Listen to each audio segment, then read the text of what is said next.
کہ تکلیف میں تو ہم اللہ کو یاد کرتے ہیں، پھر تکلیف ختم ہو جائے تو پھر کہاں چلے جاتے ہیں؟ اچھا بعض اوقات پتہ ہے کہ اچانک مسجد میں کوئی نیا آدمی نظر آنے لگتا ہے نا، ٹوپی بھی پہنی ہوئی، ہاتھ میں تسبیح بھی ہے، بندہ کہے خیر تو یہ کدھر سے آیا بھائی، اور پانچوں نمازیں بھی پڑھ رہا ہے، بعض اوقات نماز سے بھی پہلے آ جاتا ہے، میں پوچھو خیر تو ہے، بس وہ والدہ ہاسپٹل میں ہے یا فلاں پرابلم ہے، بہت اچھی بات ہے، میں خدا نہ خواستہ ڈسکریج نہیں کر رہا، مگر ادھر وہ پرابلم دور ہوئی، ادھر مریض ٹھیک ہوا، ادھر مسئلہ حل ہوا، وہ بندہ ہی غائب ہو گیا مسجد سے، تو یہ کیا ہے؟ ہم خوشی میں بھی اللہ کے بندے ہیں، ہم غم میں بھی اللہ کے بندے ہیں، ہم غموں میں بھی اسے پکاریں، ہم خوشی میں بھی اسے یاد رکھیں، اور یہ بات میں نہیں کہہ رہا، یہ اللہ کریم نے قرآن مجید فرقان حمید میں ارشاد فرمایا، اور یہ کافروں کی عادت اللہ نے ارشاد فرمائی۔ سنو، اللہ قرآن میں فرماتا ہے وَإِذَا مَسَّ الْإِنسَانَ الضُّرُّ دَعَانَا لِجَنبِهِ أَوْ قَاعِدًا أَوْ قَائِمًا، اللہ فرماتا ہے اور جب آدمی کو تکلیف پہنچتی ہے تو لیٹے ہوئے اور بیٹھے ہوئے اور کھڑے ہوئے ہر حالت میں ہم سے دعا کرتا ہے، بہت اچھی بات ہے، مگر آگے کیا ہوا؟ اللہ فرماتا ہے پھر جب ہم اس کی تکلیف دور کر دیتے ہیں تو یوں چل دیتا ہے گویا کبھی کسی تکلیف کے پہنچنے پر ہمیں پکارا ہی نہیں تھا، یاد ہی نہیں رہتا اللہ کا گھر۔ سچ بتاؤ ایسا ہم نہیں کرتے؟ پرابلم ہو تو گھر میں قرآن خوانی کراؤ، درود پاک کا ختم کرواؤ، امام صاحب کے پاس چلتے ہیں، دعا کرواتے ہیں، ذرا مسجد میں دعا کروانی ہے، ارے بھائی دعا کر دی، تمہارا مسئلہ حل ہو گیا، اب گئے کدھر؟ یہ اللہ پاک سے کیا تعلق بنا رہے ہو؟ ایسا نہ کریں۔ اچھا پھر دعا تو ہم سارے ہی مانگتے ہیں نا، اللہ کو تو ہم سارے ہی پکارتے ہیں، پکارنا کیسے ہے، اس کے طریقہ کیا ہے، اللہ سے دل سے کنیکٹیویٹی کیسے کرنی ہے، توجہ اللہ، سمجھ لے یہ آج میرا موضوع ہے، اللہ کی طرف توجہ کیسے کرنی ہے، اور پھر ہماری مشکلیں کیوں نہ آسان ہو جائیں۔ اے میرے پیارے اسلامی بھائیوں، ابتحال یہ ایک بڑا مشکل لفظ ہے، مگر آج اس کی تعریف سمجھ لیجئے، بڑی کمال کی تعریف ہے کہ ایک اصطلاح ہے ابتحال، اس کے معنی ہے دعا میں گر گڑانا، ہاتھوں کو بلند کرنا، پوری توجہ سے اللہ پاک کی بارگاہ میں عرض کرنا، یہ ہمارے آقا علیہ الصلوۃ والسلام کی پیاری سنت ہے، اس لیے اللہ پاک کے حضور گر گڑا کر پوری توجہ کے ساتھ دعا مانگنے کی عادت بنائیں، ایسے دعا مانگیں گے تو انشاءاللہ برکتیں نصیب ہوں گی۔ قرآن پاک کی ایک سورت ہے سورہ انبیاء، اس مبارک سورت میں کئی انبیاء کرام کا تذکرہ ہے، اس میں بالخصوص انبیاء کرام کا یہ وصف بھی ذکر ہوا کہ اللہ پاک کے پیارے نبی اللہ پاک کی بارگاہ میں دعائیں کیسے مانگتے تھے، کیسے دعائیں کرتے، اور کوئی بھی مشکل آتی تھی تو اللہ کی طرف رجوع لاتے، توجہ اللہ کرتے، اور گر گڑا کر بے قراری کے ساتھ اللہ رب العالمین کی بارگاہ میں دعا مانگتے۔ سبحان اللہ، حضرت نوح علیہ السلام، آپ نے 950 سال تک لوگوں کو اللہ کی طرف بلایا۔ اب یہ بڑا ان کی زندگی جو ہے نا بڑا خوبصورت ہمارے لیے میسج بھی ہے۔ 950 سال میں آپ کو پتہ ہے کتنے لوگ ایمان لائے؟ کم و بیش 80 لوگ ایمان لائے۔ کدھر 950 سال اور صرف 80 لوگ ایمان لائے؟ اس میں بڑا درس ہے ہم سب کے لیے کہ اللہ کے نیک بندوں کو بعض اوقات اچھے کاموں میں تکلیف آتی ہے، ہمت نہیں ہارنی ہوتی۔ ہم تھوڑا سا کوئی نیکی کا کام کریں، کوئی ساتھ نہ دے، بندہ کہتا ہے میں تو کچھ نہیں کرتا، نیکی کا زمانہ نہیں ہے بھائی، میں تو اللہ کے لیے کر رہا تھا، کوئی ساتھ ہی نہیں دے رہا، فلاں نے تو دل توڑ دیا، فلاں نے ساتھ نہیں دیا۔ ارے اللہ کے بندو، یہی تو امتحان ہے، آپ استقامت، آپ کا کام کرنا ہے، تعداد کو نہ دیکھیں، اللہ کی رضا کو دیکھیں۔ 950 سال میں لوگوں نے بات نہیں مانی، پھر آپ نے اللہ کی بارگاہ میں جب دعا کی کہ لوگ حضرت نوح علیہ السلام پر تشدد بھی کرتے، برا بھلا بھی کہتے تھے، ایک تو تھا ایمان بھی نہیں لا رہے تھے اور پھر مارتے بھی تھے، تکلیف بھی دیتے تھے، تو اللہ تبارک و تعالیٰ کی بارگاہ میں جب دعا کی نا تو اللہ نے قرآن میں فرمایا فَاسْتَجَبْنَا لَهُ فَنَجَّيْنَاهُ وَأَهْلَهُ مِنَ الْكَرْبِ الْعَظِيمِ، اللہ فرماتا تو ہم نے اس کی دعا قبول کی اور اسے اور اس کے گھر والوں کو بڑی سختی سے نجات دی۔ اللہ سے دعا مانگی، باقی قوم کے لیے طوفان آیا اور وہ قوم اس طوفان میں غرق ہو گئی۔ اللہ نے بڑی تکلیف سے حضرت نوح کو نجات دی، کیوں؟ آپ نے دعا مانگی، آپ نے اللہ سے بات کی۔ حضرت نوح علیہ السلام کی اس دعا کے نتیجے میں کفار پر کیسا سیلاب آیا کہ سب برباد ہو گئے۔ اسی طرح حضرت ایوب علیہ السلام پر آزمائش آئی تھی نا، آپ پر طرح طرح کی بیماریاں بھی تھیں، آپ کے بچے بھی دنیا سے چلے گئے، آپ کا کاروبار، آپ کا مال سب برباد ہو گیا۔ اللہ اکبر، آپ نے اللہ کو کیسے پکارا، اور یہ دعائیں کتنی مقبول ہیں کہ قرآن میں موجود ہیں۔ بلکہ اس کو تو یاد کر لو، کیا ترجمہ ہے، آنسو آ جائیں گے آپ کی آنکھ میں۔ حضرت ایوب کہتے ہیں انی مسنی الضر وانت ارحم الراحمین، اس کا ترجمہ سنو کہ بے شک مجھے تکلیف پہنچی ہے اور تو سب رحم کرنے والوں سے بڑھ کر رحم کرنے والا ہے۔ اگر تکلیف پہنچے تو کیوں دنیا کو پکارنا ہے، کیوں دنیا والوں کے پاس جانا ہے؟ چلو نا اس کے دربار میں چلتے ہیں جس سے تکلیف دور کرنی ہے۔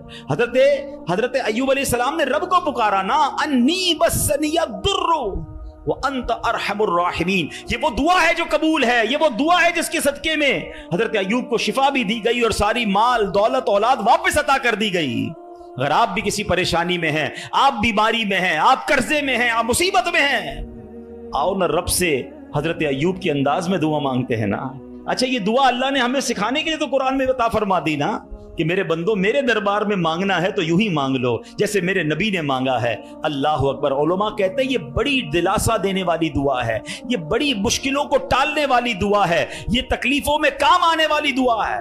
ترجمہ تو دیکھو نا، یعنی اللہ کے سامنے اپنا مسئلہ پیش کر دیا آپ نے کہ بے شک مجھے تکلیف پہنچی ہے اور تو سب رحم کرنے والوں سے بڑھ کر رحم کرنے والا۔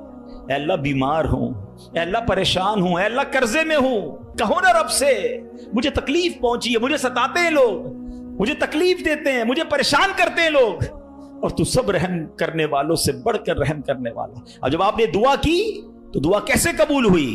یہ بات بھی رب نے قرآن میں ارشاد فرمائی سورہ انبیاء میں، فَاسْتَجَبْنَا لَهُ فَكَشَفْنَا مَا بِهِ مِن ضُرٍّ وَآتَيْنَاهُ أَهْلَهُ وَمِثْلَهُمْ مَعَهُمْ رَحْمَةً مِّنْ عِنْدِنَا وَذِكْرَىٰ لِلْعَابِدِينَ۔ اللہ قرآن میں فرماتا تو ہم نے اس کی دعا سن لی، تو ہم نے دور کر دی جو تکلیف اسے تھی، ہم نے اسے اس کے گھر والے اور ان کے ساتھ نہیں اور عطا کیے، اپنے پاس سے رحمت فرما کر اور بندگی والوں اس کے گھر والے اور ان کے ساتھ نہیں اور عطا کیے، اپنے پاس سے رحمت فرما کر اور بندگی والوں کے لیے نصیحت ہے۔ حضرت یونس پر کیسی آزمائش آئی تھی؟ کوئی سوچ سکتا ہے کہ مچھلی کے پیٹ میں ہمیں تھوڑی سی پرابلم آئے ہم بے قرار، بے چین، شکوے، شکایت؟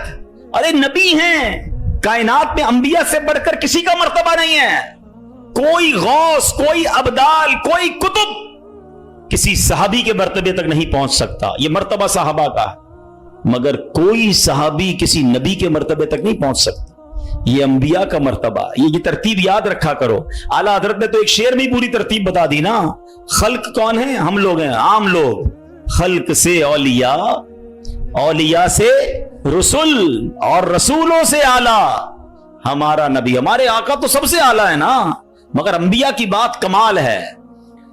اور انبیاء میں کون ہے؟ حضرت یونس علیہ السلام۔ مچھلی کے پیٹ میں کیسی تکلیف، زندہ رہوں گا کہ نہیں، باہر نکلوں گا کہ نہیں، اندھیری غار، نظر بھی کچھ نہیں آ رہا، مگر وہاں بھی اللہ کو پکارا انہوں نے۔ اللہ قرآن میں فرماتا ہے فَاسْتَجَبْنَا لَهُ وَنَجَّيْنَاهُ مِنَ الْغَمِّ وَكَذَلِكَ نُنْجِي الْمُؤْمِنِينَ۔ اللہ قرآن میں فرماتا ہے اور تو ہم نے اس کی پکار سن لی اور اسے غم سے نجات بخشی، اور ایسی ہی نجات دیں گے مسلمانوں کو۔ بلکہ بڑی پیاری دعا یاد کر لو آج۔ حضرت یونس علیہ السلام نے جو مچھلی کے پیٹ میں تھے نا، جو دعا مانگی تھی نا، علماء کہتے ہیں وہ دعا پتہ ہے کون سی تھی؟ جس کو آج ہم آیت کریمہ کہتے ہیں نا، لا الہ الا انت سبحانک انی کنت من الظالمین۔ یہ چابی ہے، ہاں یہ مصیبت کے تالے کی چابی ہے، یہ کمال کی دعا ہے۔ اور یہ آپ نے دعا کی اور اللہ نے مچھلی کے پیٹ سے آپ کو نجات عطا فرما دی، پھر سے قوم بھی عطا فرما دی، سرداری بھی عطا فرما دی۔